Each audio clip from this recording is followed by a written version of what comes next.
ক্ষমতা মানুষের কতটা অস্থায়ী। আজ ক্ষমতা থাকলে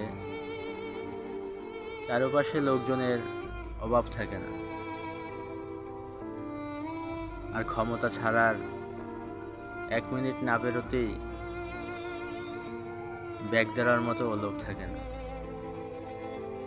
যার বাস্তব প্রমাণ ডক্টর মোহাম্মদ ইউনূস।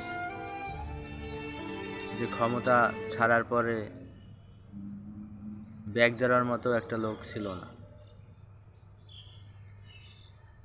কিসের এত ক্ষমতা, কিসের এত বড়াই?